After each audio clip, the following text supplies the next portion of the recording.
Hello बच्चों, कैसे हैं आप लोग। हमें उम्मीद है आप लोग स्वस्थ होंगे, सुरक्षित होंगे और डेफिनेटली मस्त होंगे। जी हाँ बच्चों, स्वागत है सबका आईसीसी भारती क्लासेस में।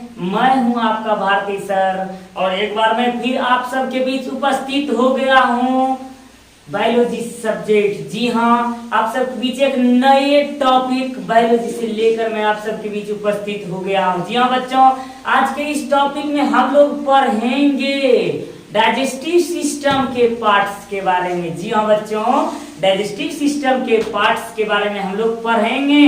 आज हम लोग जानेंगे बकल कैविटी के बाद। जी हाँ बच्चों, बकल कैविटी के बाद के पार्ट्स के बारे में आज हम लोग जानेंगे, जिसका नाम है बच्चों फ्रेनेक्स। जी हाँ, अर्थात ग्रासनली। फ्रेनेक्स अर्थात ग्रासनी। जी हाँ बच्चों, ग्रसनी। फ्रेनेक्स अर्थात ग्रसनी के बारे में आज हम लोग जानेंगे विस्तार पूर्वक। तो बने रहे हमारे साथ, तो चलते हैं हम लोग इस फ्रेनेक्स की ओर। जी हाँ बच्चों, आप लोग जो यह इमेज देख रहे हैं, ये बस कुछ नहीं, ये तो डाइजेस्टिव सिस्टम की माया है। जी हाँ बच्चों, ये डाइजेस्टिव सिस्टम का पार्ट्स हैं। आपका जो ये है थोड़ा सा अलग डिजाइन का, अलग पार्ट्स, ये डाइजेस्टिव सिस्टम का इनर पार्ट्स हैं। जी हाँ, फ्रेनेक्स का पार्ट्स हैं। हम जो ये देख रहे हैं, ये फ्रेनेक्स अर्थात ग्रसनी का पार्ट्स हैं। इसी के बारे में आज हम लोग विस्तार पूर्वक जानेंगे कि किस प्रकार से भोजन हमारे स्टोमक में प्रवेश करते हैं और किस नलिकाओं से, कितने तरीकों से गुजरते हैं, उसके बारे में हम लोग जानेंगे स्टेप बाय स्टेप। तो बच्चों हम लोग चलते हैं फ्रेनेक्स की ओर। जी हाँ बच्चों, फ्रेनेक्स में हम लोगों ने बकल कैविटी में हम लोगों ने कहा था कि वाल्डेयर रिंग, जिसके बारे में हमने आपको बताया हुआ था कि इसके बारे में हम लोग आगे पढ़ेंगे। जी हाँ बच्चों, अब उसकी बारी आ चुकी है वाल्डेयर रिंग के बारे में। सबसे पहले हम लोग फ्रेनेक्स के बारे में हम लोग जब जान लें ग्रसनी क्या है।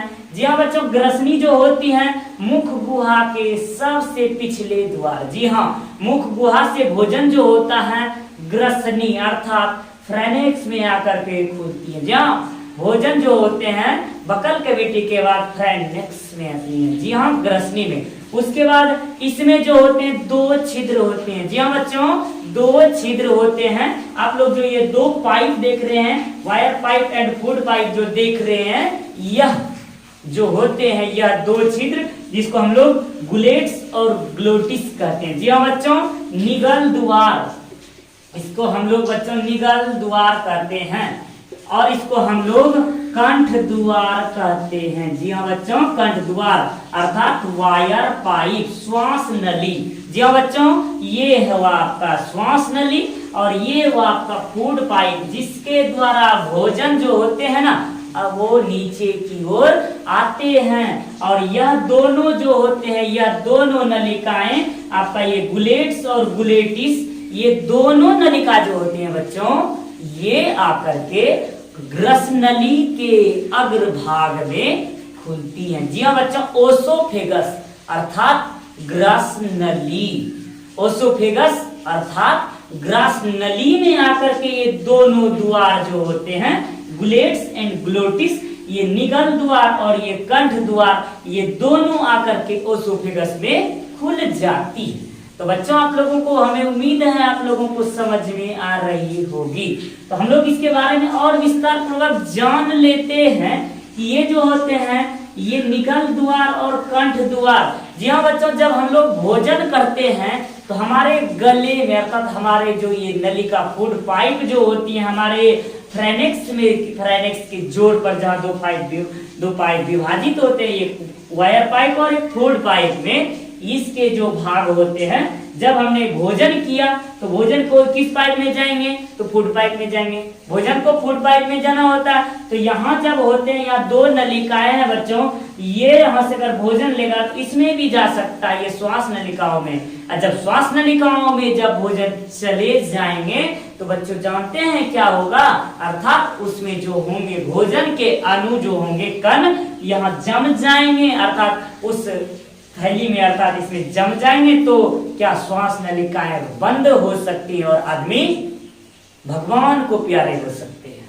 अर्थात इस कारण से इन दोनों के जोर पर एक ढक्कन का कार्य करते हैं जो कि कार्टिलेज की बनी होती है। जी हाँ बच्चों, एक उपास्थि का बना हुआ एक ढक्कन होता है जिसको हम लोग एपिग्लोटिस कहते हैं। जी हाँ बच्चों, एपिग्लोटिस कहते हैं। इसका कार्य यह है कि जब हम लोग भोजन करते हैं तो भोजन करने के दौरान जब करते हैं तो भोजन वाला पाइप को यह खोल देता है। अर्थात यह जो ढक्कन बीच सेंटर में रहता है, जब हम लोग भोजन करते हैं तो यह जो होते हैं यह कंठ द्वार को अर्थात वायर पाइप वाले पाइप को जो होता है यह बंद कर देता है और ये भाग क्या होता है बच्चों, खुल जाते हैं। अर्थात भोजन किया तो फूड पाइप खुल गया, तो ये जो होते हैं निगल द्वार को खोल देता है और कंठ द्वार को ढक देता है। जी हाँ बच्चों, ये जो हुआ आपका ये बकल कैविटी का पार्ट्स हुआ। ये जो इधर का पार्ट्स है बच्चों, ये मुख गुहा से निकला हुआ पार्ट्स हैं और ये बच्चों हम लोग देख रहे हैं ये जो हमारे पीछे का पार्ट्स है, ये हमारे मुख गुहा की पिछला ये वाला पार्ट्स है, ये हमारा गले का पार्ट्स है। तो जी हाँ बच्चों, फ्रेनेक्स ग्रसनी, तो ये बकल कैविटी से जब हम भोजन करते हैं तो यह इस नलिका से आते हैं, यह इसको ढक देती है और यह इसको खोल देती है। तो यह ढकने के पश्चात ताकि यह अर्थात कंठ द्वार में भोजन प्रवेश ना कर सके। जब बच्चों हम लोग श्वास लेते हैं, श्वास नलिकाओं को वायर पाइप, श्वास नलिकाओं के लिए क्या वायर पाइप बच्चों, वायर पाइप, तो इसका कार्य जो होता है ये फूड पाइप को बंद कर देता है। जी हाँ बच्चों, फूड पाइप को बंद कर देता है। और बच्चों जब फूड पाइप को जब बंद कर देते हैं, इसकी द्वार को जो होते हैं एपिग्लोटिस श्वास की क्रिया के दौरान फूड पाइप को बंद कर देने के पश्चात यह द्वार खुल जाते हैं और ये श्वास की क्रिया जो होती है संपन्न हो पाती है। एपिग्लोटिस ये दोनों कार्यों को संपन्न करता है। जी हाँ बच्चों, अब हम लोग जब बात करेंगे वाल्डेयर रिंग के बारे में। जी हाँ बच्चों, वाल्डेयर रिंग के बारे में बात करेंगे जो कि हमारे इस मुख गुहा के जोड़ पर अर्थात नीचे जहां हम लोगों ने टॉन्सिल के बारे में बात किया हुआ था बच्चों, जो दो टॉन्सिल के बीच में जो वो उगला स्थित होती है ना, उसी के पास एक रिंग होती है जिसको बच्चों हम लोग वाल्डेयर रिंग कहते हैं। जी हाँ बच्चों, वाल्डेयर रिंग कहते हैं और जिसके अंदर ये टॉन्सिल स्थित होते हैं। ये फ्रेंगल कैनाल है और ये नेजल फेरेनेक्स है और ये ओरोफेरेनेक्स है। जी हाँ बच्चों, ये इस प्रकार से हैं। ये जो होती हैं arrangement of the different tonsil ring like fashion at the junction of buccal cavity, nasal cavity and the heads.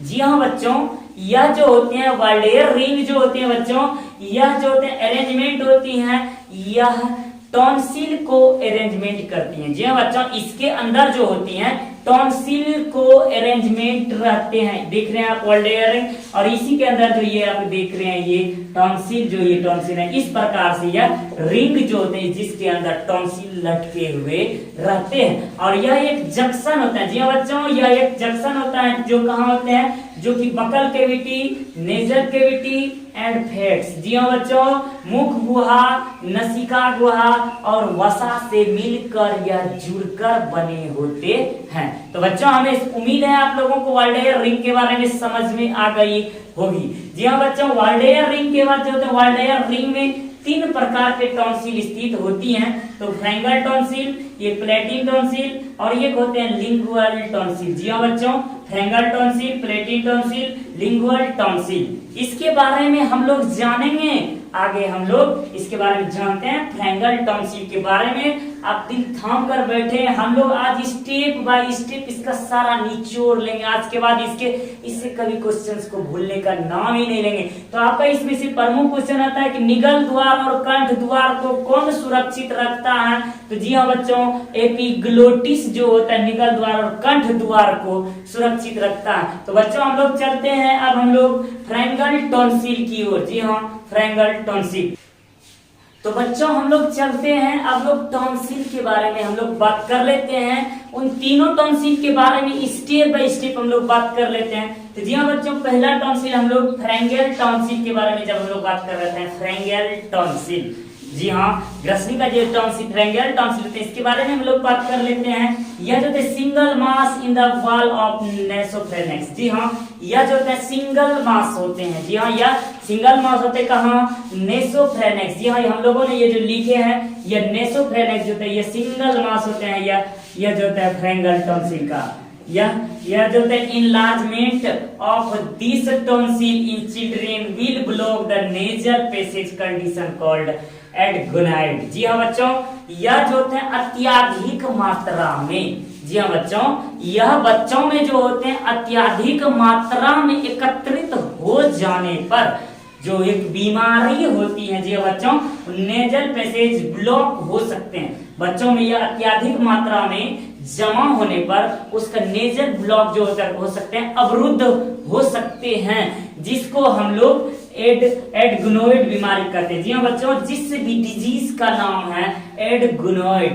जी हाँ बच्चों में ये फ्रेंगल टॉन्सिल के इनलार्जमेंट नंबर ऑफ टॉन्सिल जब जमा हो जाते हैं तो बच्चे के नसिका दीवार जो होते हैं, नसिका पैसेज जो होता है उसका मार्ग जो होता है अवरुद्ध हो सकता है। और जिस बीमारी का जब वह मार्ग अवरुद्ध हो जाता है तो वह उस बीमारी का नाम है बच्चों एडगोनोइड। जी हाँ बच्चों, एडगोनोइड। तो बच्चों हम लोग जब इसके बारे में जब बात कर लेते हैं आगे, और यह जो होते हैं फ्रेंगल टॉन्सिल के बाद हम लोग प्लेटिन टॉन्सिल। जी हाँ बच्चों, ये आपका प्लेटिन टॉन्सिल।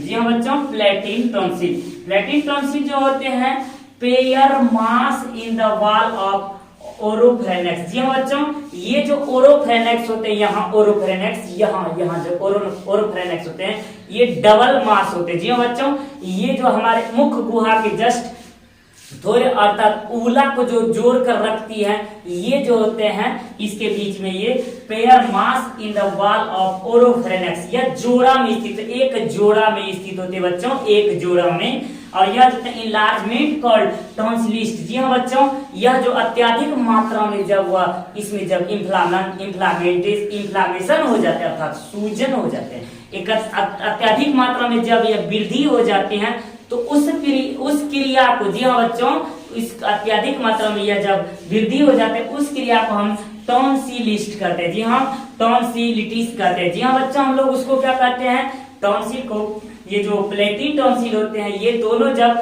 अत्यधिक मात्रा में इनलार्जमेंट हो जाते हैं अर्थात एकत्रित हो जाते हैं, अर्थात जब इसमें इन्फ्लामेशन होकर के जब वृद्धि हो जाते हैं उसको हम लोग टॉन्सिलिटिस कहते हैं। जी हाँ बच्चों, टॉन्सिलिटिस कहते हैं। उसके बाद जो होता है इसका डिजीज का जो होता है सॉल्यूशन, अर्थात इसका सॉल्यूशन, इसका इलाज जो है बच्चों, उपाय है डायरेक्टली, और इसका जो होता है सर्जिकल मेथड से इसको रिमूव करना पड़ता है। जी हाँ बच्चों, जितनी इसकी मात्रा वृद्धि होती है इसका एक ही इलाज हो सकता है, क्या इसका जो है इट में सर्जिकली रिमूव कंडीशन, ये जो होता है डायरेक्ट रिमूव करना पड़ता है, डायरेक्ट ऑपरेशन के द्वारा, सर्जिकल के द्वारा इसको बाहर निकाल दिया जाता है। जी हाँ बच्चों, ये जो होते हैं टॉन्सिलिटिस का सर्जिकल मेथड जो होता है क्या कहलाते हैं? टॉन्सिलिट डेकोटोमी कहलाते हैं। जी हाँ बच्चों, टॉन्सिलिट डेकोटोमी कहलाते हैं। तो टॉन्सिल को रिमूव करने की, जी हाँ बच्चों, टॉन्सिल को सर्जिकल मेथड से अर्थात ऑपरेशन की विधि से उसको अलग करने की क्रिया जो होती है बच्चों क्या कहलाती है? तो बच्चों हम लोग इसका जवाब दे सकते हैं टॉन्सिलोडेकोटोमी। जी हाँ बच्चों, डेक्टोनोमी, ये जो होते हैं ये प्लेटिन टॉन्सिल का ये होते हैं। अब हम लोग बच्चों लिंगुअल टॉन्सिल के बारे में बात करेंगे। लिंगुअल टॉन्सिल, जी हाँ बच्चों, अब हम लोग लिंगुअल टॉन्सिल, जी हाँ बच्चों, ये जो होते हैं हमारे दिखने वाला टॉन्सिल होते हैं। जी हाँ बच्चों, जिसका कि हम लोग जब जबड़े को उठाएंगे हम जीवा के पास ये सटे हुए, अर्थात हम लोगों ने पढ़ा था फ्रेंगल केनाल, हम लोगों ने बकल कैविटी में पढ़ा था कि जो ओरल कैविटी और फ्रेंगल कैविटी जो होता है, फ्रेंगल कैविटी में जो होते हैं यह लिंगुअल टॉन्सिल। जी हाँ बच्चों, जबड़े को आ करने पर जो होते हैं ना ये सीधा दिखते हैं, ये लिंगुअल टॉन्सिल। जी हाँ बच्चों, यह लिंगुअल टॉन्सिल जो होते हैं इसी से जो होते हैं उला जुड़े होते हैं, ऊला इसी से जुड़े होते हैं और जीभ के पीछे यह स्थित होती है। जी हाँ बच्चों, लिखा मैंने कि single mass present on the pharyngeal part. जी हाँ बच्चों, यह जो होते हैं सिंगल मास का ये पार्ट्स होता है, ये एक सिंगल मास का पार्ट्स होता है और यह फ्रेंगल पार्ट से जुड़े होते हैं। प्रेजेंट ऑफ द टंग, जी हाँ बच्चों, यह जो होते हैं जीभ पर स्थित होती है, जीभ में स्थित होती है। जीभ जो फ्रेंगल पार्ट, जीभ का जो फ्रेंगल पार्ट होता है उसमें यह स्थित होती है। ये pharynx help in the swallowing on chewed food. जी हाँ बच्चों, ये जो होता है फ्रेनेक्स जो होता है भोजन को चबाने में जो होता है, यह जो होता है मदद करता है up to stomach through food pipe. जी हाँ बच्चों, इसके पश्चात जी हाँ भोजन को पूर्णतः स्टिमुलेटिंग करके या इसके बाद पूर्णतः फूड पाइप में यह भेजने का कार्य करते हैं, जहां की फूड पाइप से जो भोजन होंगे स्टोमेज की ओर आगे बढ़ेंगे। जी हाँ बच्चों, इसके बाद इस प्रक्रिया फ्रेनेक्स के गुजरने के बाद जी हाँ बच्चों हमारा भोजन ग्रासनली अर्थात ओसोफेगस के बारे में हम लोग जानते हैं, जबकि ओसोफेगस जहां पहुंचती है, ओसोफेगस के बारे में हम लोग जानते हैं कि उसमें किस प्रकार से भोजन जाते हैं और उसके बारे में हम लोग पढ़ेंगे। जी हाँ बच्चों, अब हम लोग ओसोफेगस, जी हाँ बच्चों, अब हम लोग ओसोफेगस के बारे में जब बच्चों हम लोग बात कर लेते हैं, ओसोफेगस अर्थात ग्रासनली। जी हाँ बच्चों, ग्रासनली के बारे में जब हम लोग बात करते हैं तो ये जो होते हैं फ्रेनेक्स अर्थात ग्रसनी में लार से सना हुआ भोजन। जी हाँ बच्चों, ध्यान दें, ग्रसनी से लार से सना हुआ भोजन जब फूड पाइप के माध्यम से, जी हाँ बच्चों, ये फूड पाइप के माध्यम से जब भोजन ओसोफेगस में प्रवेश करता है। जी हाँ, ये ओसोफेगस का इमेज है। जी हाँ बच्चों, ये ओसोफेगस का इंटरनल इमेज है, जिसको मैंने एक साइड से अपना ये हमारे तरीके का इमेज है, मैंने इसको अपने तरीके से इसको हैंडल किया है। जब भोजन पाइप के माध्यम से ओसोफेगस में प्रवेश करती है तो भोजन के प्रवेश करते ही इसके दीवार में, जी हाँ बच्चों, इसके दीवार में जो होती है ना उथल पुथल होने लगती है, अर्थात शिथिलन और संकुचन होने लगती है। जी हाँ बच्चों, उथल पुथल कहने का मतलब हुआ फूलना और सिकुड़ना। जी हाँ बच्चों, फूलना और सिकुड़ना की गति होने लगती है, अर्थात जिसे हम लोग पेरिस्टेलेसिस कहते हैं, अर्थात पेरिस्टेलेसिस अर्थात, जी हाँ बच्चों, पेरिस्टेलेसिस अर्थात क्रमाकुंचन।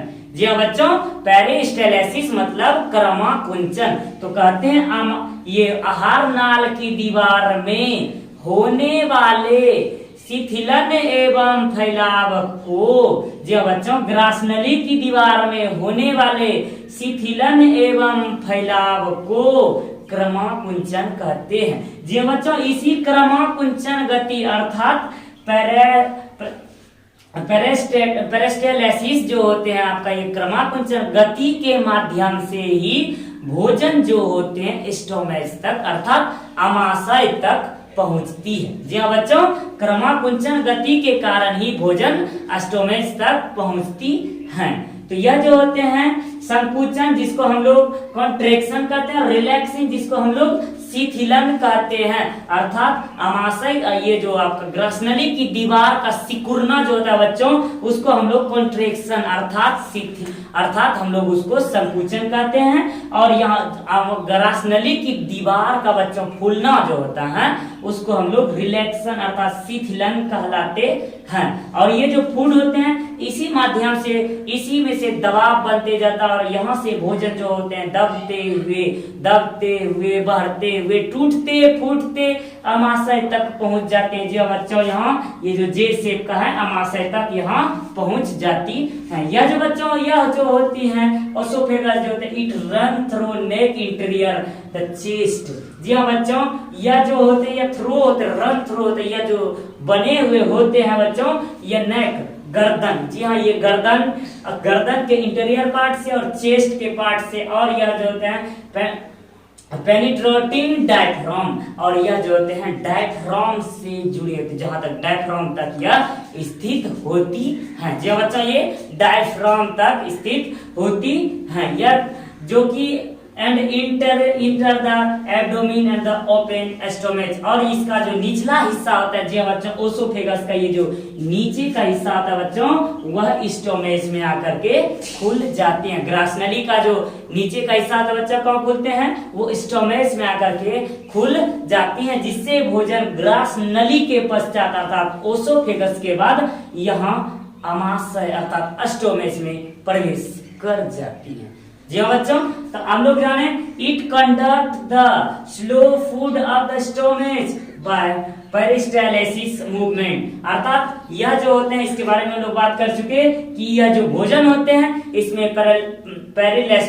ये जो होते हैं पेरिस्टालसिस मूवमेंट के माध्यम से स्टोमच में भोजन प्रवेश करते हैं। जी हाँ बच्चों, इसके माध्यम से ही भोजन प्रवेश करते। इसमें जो होती हैं तीन गोलाकार इसका जो होते हैं, इसके पाइप में जो फूड पाइप होते हैं, इसमें 3 घेरे होते हैं। जी हाँ बच्चों, इसका महत्वपूर्ण प्रश्न है ये आपके एग्जाम से कि अधिकतर महत्वपूर्ण है ये कि आपका जो ऊपर वाला पार्ट होता है, जी हाँ, यह फ्रेनेक्स के जस्ट नीचे अर्थात फूड पाइप का सबसे ऊपर वाला जो हिस्सा होता है उसको हम लोग वोलेंट्री कहते हैं। जी हाँ बच्चों, वोलेंट्री कहते हैं। उसके बाद जो बीच वाला होता है उसको वोलेंट्री एंड इनवोलेंट्री कहते हैं। और सबसे नीचे का पार्ट जो कि स्टोमच के पास अर्थात आमाशय की दीवार के पास का जो डायफ्राम के पास का जो पार्ट होता है उसको हम इनवोलेंट्री कहते हैं। जी हाँ बच्चों, उसको क्या कहते हैं हम लोग? इनवोलेंट्री कहते हैं। इस तरह से बच्चों हम लोग इस क्लास में अभी तक फ्रेनेक्स और ओसोफेगस के बारे में हम लोगों ने पढ़ा विस्तार पूर्वक। हमें उम्मीद है आप सब लोगों को यह क्लास अच्छा लगा होगा। तो आप अगर अच्छा लगे तो आप लोगों को लाइक और कमेंट्स जरूर कर, हमें कमेंट्स में जरूर बताएं कि आपको कैसा लगा, और ताकि हमें और अच्छे तरीके से नए एनर्जी के साथ पढ़ाने का मौका मिले। आप